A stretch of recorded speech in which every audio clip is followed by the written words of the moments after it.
Bharatiya Janata party ने अपने सांसदों पर कथित हमले और उकसावे के लिए कांग्रेस नेता राहुल गांधी के विरुद्ध थाने में शिकायत दर्ज कराई। संसद भवन परिसर में विरोध प्रदर्शन के दौरान भाजपा के 2 सांसद घायल, कांग्रेस ने भी पुलिस में शिकायत की। राज्यसभा के उपसभापति हरिवंश ने सभापति जगदीप धनखड़ के प्रति विपक्ष का अविश्वास प्रस्ताव खारिज किया।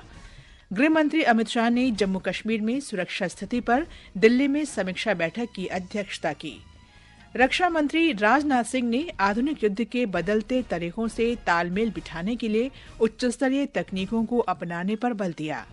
अफगानिस्तान के गजनी प्रांत में 2 सड़क दुर्घटनाओं में 50 लोग मारे गए और अंतर्राष्ट्रीय क्रिकेट परिषद ने अगले वर्ष चैंपियंस ट्रॉफी में भारत के मैच पाकिस्तान के बजाय तटस्थ जगह कराने की घोषणा की।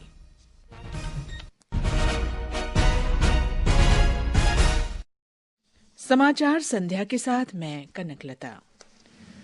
भारतीय जनता पार्टी ने आज संसद भवन में विरोध प्रदर्शन के दौरान मारपीट और उकसावे के कारण पार्टी के 2 सांसदों के घायल होने के बारे में कांग्रेस के वरिष्ठ नेता राहुल गांधी के खिलाफ दिल्ली पुलिस में शिकायत दर्ज कराई है। भाजपा के वरिष्ठ नेता अनुराग ठाकुर ने बताया कि संसद मार्ग थाने में दर्ज शिकायत में उन्होंने संसद के बाहर आज की घटना का विस्तार से जिक्र किया है। उनके द्वारा शारीरिक हमला और उकसाने के लिए हमने सेक्शन 109, 115, सेक्शन 117, सेक्शन 125, सेक्शन 131 और सेक्शन 351 के अंतर्गत उनके खिलाफ कंप्लेंट दर्ज करवाई है। राहुल गांधी जी ने दल बल का प्रयोग किया, अपने साथी सांसदों को उकसाया, जिसके कारण गंभीर चोटें 2 सांसदों को लगी है और जिस तरह का दुर्व्यवहार उन्होंने किया, एक महिला सांसद जो नागालैंड से आती है प्रण कौनियाक जी, वो राहुल गांधी जी के महिलाओं के प्रति रवैये को लेकर भी दिखाता है। उधर कांग्रेस सांसदों का प्रतिनिधिमंडल भी थाने पहुंचा और भाजपा के खिलाफ जवाबी शिकायत दर्ज कराई। पार्टी के वरिष्ठ नेता दिग्विजय सिंह ने बताया कि इस घटना में कांग्रेस अध्यक्ष मल्लिकार्जुन खड़गे गिर गए और उनके दोनों घुटनों में चोट आई। हम सोच रहे थे कि वो संसद में उनके द्वारा किए गए कुकृत्य की पाप की क्षमा मांगेंगे, लेकिन उन्होंने क्षमा नहीं मांगी। आज मेरा मन भारी है, व्यथित है, पीड़ा से भरा हुआ है। मैंने विधानसभा में भी और संसद में भी, चाहे माननीय सांसदगण हो या विधायकगण हो, उनके आचरण को देखा है, उनके व्यवहार को देखा है, लेकिन आज जो कुछ संसद में हुआ उसकी कल्पना भी नहीं की जा सकती। अशालीन, अशोभनीय, उदंड और गुंडागर्दी से भरा व्यवहार, जिसकी सभ्य समाज कल्पना नहीं कर सकता। संसद भवन परिसर में सत्तारूढ़ भाजपा और विपक्षी सदस्यों के विरोध प्रदर्शन और जवाबी विरोध के बीच भारतीय जनता पार्टी के सांसद प्रताप सारंगी और मुकेश राजपूत आज घायल हो गए। मीडिया से बातचीत में श्री सारंगी ने आरोप लगाया कि लोकसभा में विपक्ष के नेता राहुल गांधी ने एक सांसद को धक्का दिया, जिसके कारण वो सांसद उन पर गिर पड़े और वे घायल हो गए। वहीं श्री राहुल गांधी ने कहा कि जब वे संसद के भीतर जाने का प्रयास कर रहे थे, तब भाजपा के सांसद ने उन्हें रोकने की कोशिश की। पार्लियामेंट हाउस के सीढ़ियों पे बीजेपी के एमपी लकड़ियां लिए हमारे सामने खड़े होते हैं, हमें अंदर नहीं जाने देते हैं और उसके बाद अब ये फिर से डिस्ट्रैक्शन करने की कोशिश कर रहे हैं। रियलिटी ये है, इन्होंने अंबेडकर जी का अपमान किया है, उसकी अपॉलॉजी होनी चाहिए और रिजाइन करना चाहिए होम मिनिस्टर को। और जो मेन मुद्दा है जिसको ये मिटाना चाह रहे हैं, घुमाना चाह रहे हैं, कि नरेंद्र मोदी जी के मित्र अदानी जी के खिलाफ यूनाइटेड स्टेट्स में केस है, उनको वहां इंडाइट किया गया है और अदानी जी को नरेंद्र मोदी जी हिंदुस्तान बेच रहे हैं। सूचना और प्रसारण मंत्री अश्विनी वैष्णव ने संसद भवन में विरोध प्रदर्शन के दौरान भारतीय जनता पार्टी के 2 सांसदों के घायल होने के बाद कांग्रेस की कड़ी निंदा की है। संसद के बाहर मीडिया से बातचीत में उन्होंने आरोप लगाया कि कांग्रेस संसद की गरिमा नष्ट कर रही है।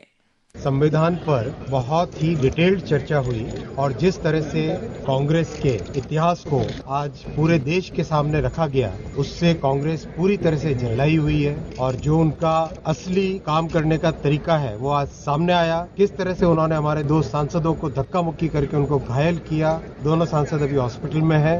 ये संसद की मर्यादा है क्या? ये इस तरह से संसद में काम करने का तरीका होता है? भारतीय जनता पार्टी ने कांग्रेस के नेता राहुल गांधी पर संसद भवन परिसर में एनडीए सांसदों के साथ दुर्व्यवहार करने का आरोप लगाया है।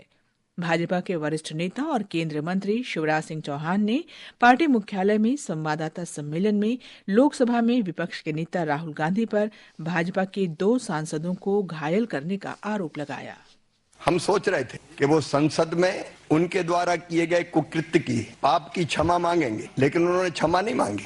आज मेरा मन भारी है, व्यथित है, पीड़ा से भरा हुआ है। मैंने विधानसभा में भी और संसद में भी, चाहे माननीय सांसदगण हो या विधायकगण हो, उनके आचरण को देखा है, उनके व्यवहार को देखा है। लेकिन आज जो कुछ संसद में हुआ उसकी कल्पना भी नहीं की जा सकती। अशालीन, अशोभनीय, उदंड और गुंडागर्दी से भरा व्यवहार जिसकी सभ्य समाज कल्पना नहीं कर सकता।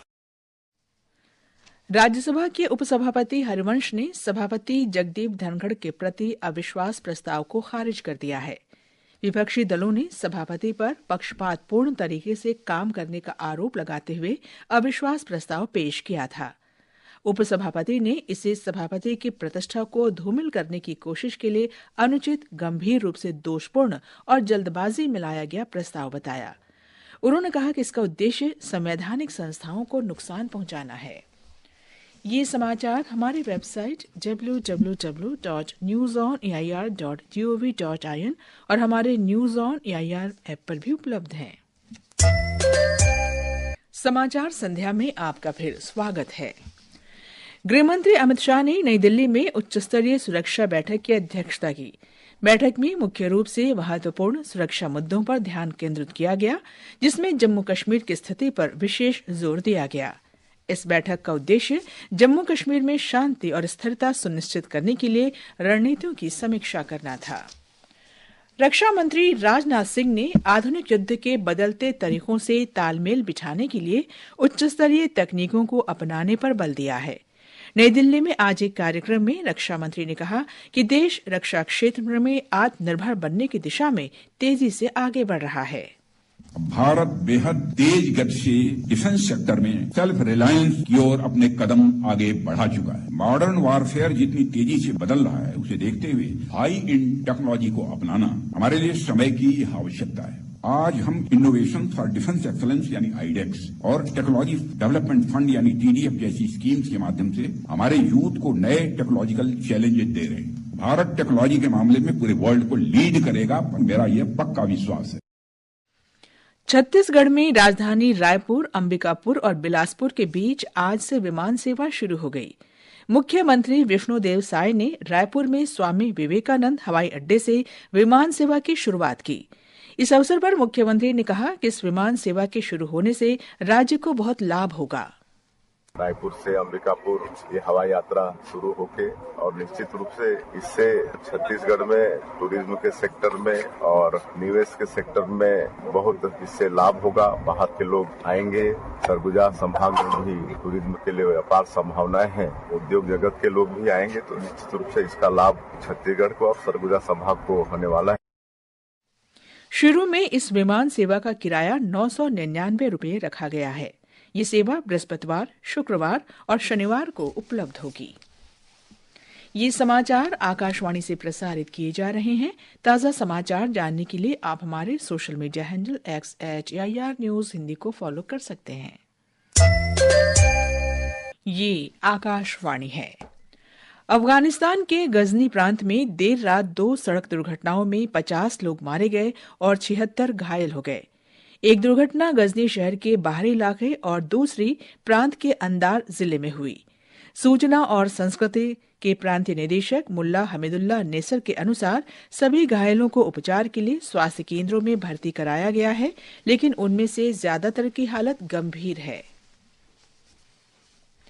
भारत ने युग योगीन भारत राष्ट्रीय संग्रहालय को वैश्विक सांस्कृतिक उपलब्धि के रूप में स्थापित करने के लिए फ्रांस के साथ समझौता किया है। ये महत्वाकांक्षी परियोजना सेंट्रल विस्टा पुनर्विकास परियोजना का अभिन्न अंग है। इस अवसर पर विदेश मंत्री जयशंकर ने कहा कि ये समझौता अंतर्राष्ट्रीय सहयोग की महत्वपूर्ण अभिव्यक्ति है।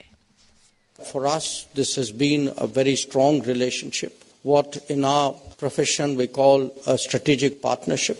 And underpinning that has been that India and France see in each other important poles in a multipolar world. So when you hear India and France talk about how we see the world in our own way, not necessarily in terms of how others might want to define it. It's actually our history and our heritage that gives us the confidence to take those positions. और अब आर्थिक जगत के समाचारों के साथ हैं निखिल कुमार।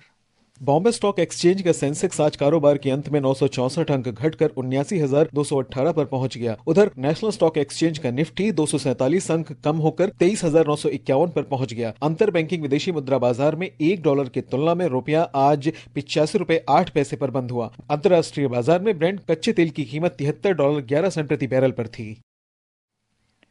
पाकिस्तान की मेजबानी में होने वाली चैंपियंस ट्रॉफी को लेकर जारी गतिरोध खत्म हो गया है। दुबई में आज अंतर्राष्ट्रीय क्रिकेट परिषद आईसीसी ने घोषणा की कि भारत 50 ओवर के इस टूर्नामेंट में अपने मैच मेजबान पाकिस्तान की जगह किसी तटस्थ स्थान पर खेलेगा। पाकिस्तान के लिए भी 2027 तक यही व्यवस्था लागू रहेगी और वो भारत में होने वाले टूर्नामेंट तटस्थ स्थलों पर खेलेगा। मौसम विभाग ने हिमाचल प्रदेश, पश्चिमी राजस्थान, जम्मू कश्मीर, लद्दाख, गिलगित, बाल्तिस्तान, मुजफ्फराबाद, पंजाब, हरियाणा और चंडीगढ़ में कल भीषण शीतलहर की स्थिति का अनुमान लगाया है। इन क्षेत्रों में अगले 2 से 3 दिन के दौरान शीतलहर की स्थिति बनी रहेगी। पूर्वी राजस्थान और झारखंड में कल सुबह और रात के समय घना कोहरा छा सकता है। मौसम विभाग ने तटीय आंध्र प्रदेश और यनम में कल बिजली के साथ तेज बारिश की संभावना व्यक्त की है। मौसम विभाग ने कहा है कि महाराष्ट्र और मध्य भारत में न्यूनतम तापमान में 2 से 3 डिग्री सेल्सियस की वृद्धि होने की संभावना है। अंत में मुख्य समाचार एक बार फिर। भारतीय जनता पार्टी ने अपने सांसदों पर कथित हमले और उकसावे के लिए कांग्रेस नेता राहुल गांधी के विरुद्ध थाने में शिकायत दर्ज कराई। संसद भवन परिसर में विरोध प्रदर्शन के दौरान भाजपा के 2 सांसद घायल। कांग्रेस ने भी पुलिस में शिकायत की। राज्यसभा के उपसभापति हरिवंश ने सभापति जगदीप धनखड़ के प्रति विपक्ष का अविश्वास प्रस्ताव खारिज किया। गृह मंत्री अमित शाह ने जम्मू कश्मीर में सुरक्षा स्थिति पर दिल्ली में समीक्षा बैठक की अध्यक्षता की। रक्षा मंत्री राजनाथ सिंह ने आधुनिक युद्ध के बदलते तरीकों से तालमेल बिठाने के लिए उच्च स्तरीय तकनीकों को अपनाने पर बल दिया। अफगानिस्तान के गजनी प्रांत में 2 सड़क दुर्घटनाओं में 50 लोग मारे गए और अंतर्राष्ट्रीय क्रिकेट परिषद ने अगले वर्ष चैंपियंस ट्रॉफी में भारत के मैच पाकिस्तान के बजाय तटस्थ जगह कराने की घोषणा की। इसके साथ ही समाचार संध्या का ये अंक समाप्त हुआ। नमस्कार।